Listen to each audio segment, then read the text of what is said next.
Hi, everybody. It's week 1 of the Blended Online Learning Retreat. And I just wanted to go over some of the activities that you have to do this week and your readings from beautiful sunny Forest Grove here. Um, so this week is all about intentionality.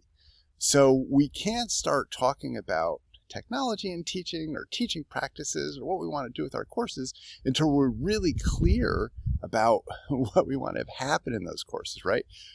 We both want to understand what the expectations are for sort of the broad context. What are the institutional expectations of that course, maybe the student expectations of that course, as well as what are our curricular goals, what are our educational goals that we want to set to measure student success and just make sure our students are successful mastering the content that they need to master.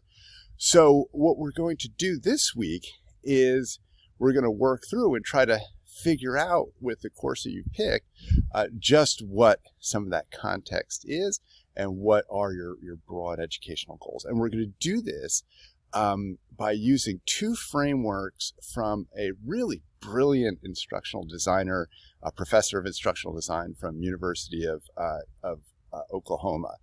His name is Dee Fink. He's real famous in the instructional design field. You may have heard of him before. But anyway, he has these 2 great frameworks to start bringing intention into your course. So the first one is something called situational factors. And situational factors are those things that are external to the course, yet influence everything that happens inside the course. So that's everything from, what your department wants you to do, maybe what some committee wants you to do, your accreditors want you to do, to what the expectations of your students are, right? What are your students coming in? What are they thinking? What do they think about the course? What are they freshmen? Are they graduate students? Right. So all those things will impact greatly how you teach the course and what happens in it and the kinds of learning that your students will achieve. The second thing is to really dig down and figure out what are your educational goals. And again, Dee Fink has this really great framework for that. And he does this in 2 ways. One is he has this real simple question that he asks you and that we should all ask ourselves before teaching anything. But he says, what do you want your students to know 1 year after the course finishes, right? Not what should they master, what should they do, but what after a year, right?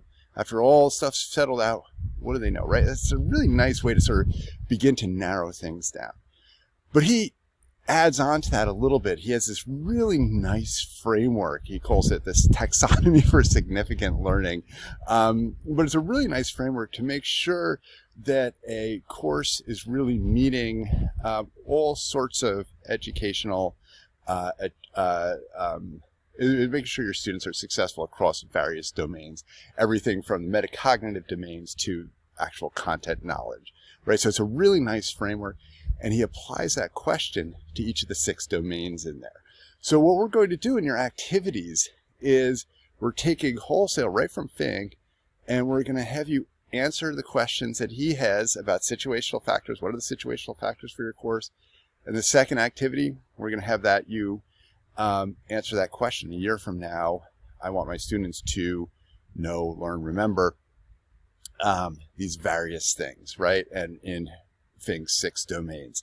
So if you want to, you could actually jump right into those now. You probably have enough information. There's enough information in those forums for you to go ahead and get going. But if you want a little bit more background, we have 2 little mini lectures I put together, one on situational factors, one on learning goals, and you can go through those to give you a little bit of extra background.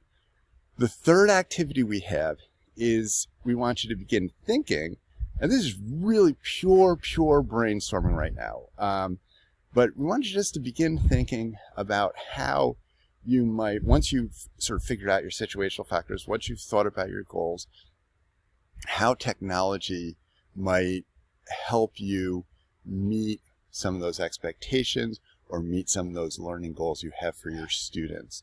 So, and this will just be like, okay, I want to throw out some ideas like, hey, I want X, Y, and Z to happen by the end of the course. And I think technology might help here. Don't worry too much about whether you're right or wrong. Nothing's written in stone here. This is just to begin thinking about your intentions and then thinking about applying those intentions and how those intentions might manifest themselves within your course. So that's your required activities for this week, just working in those 3 discussion forums. It should take you about an hour. We do have some supplementary readings up there.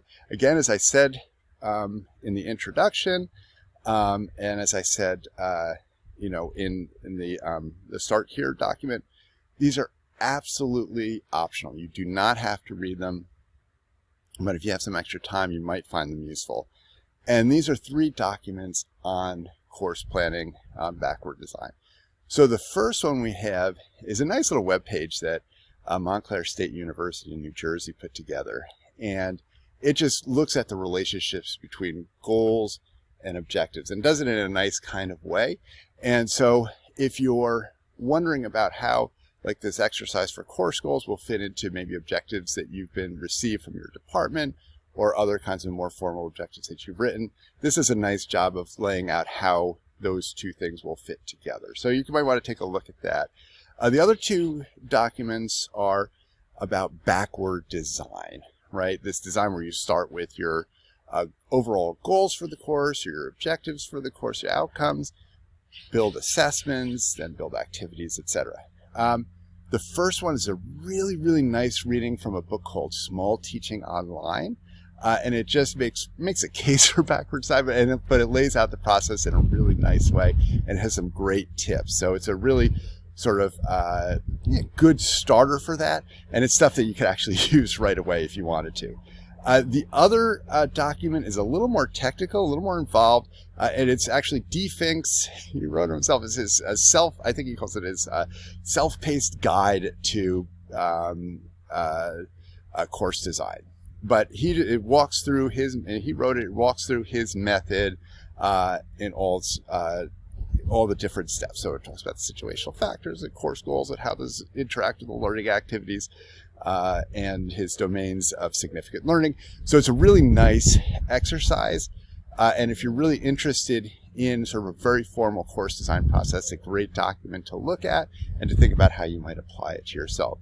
But again, that's entirely optional, and the other 2 readings are entirely optional. It's only if you want to do a little further exploration about course design. Those are really fantastic places to start. So that's what you have for this week. I hope what weather we're having. I hope you're out here enjoying this weather. And please remember, we'll have a optional meeting on Friday. So you can jump into that if you want to. I'll send a reminder out by email. And I'll see you in the forums. Bye-bye.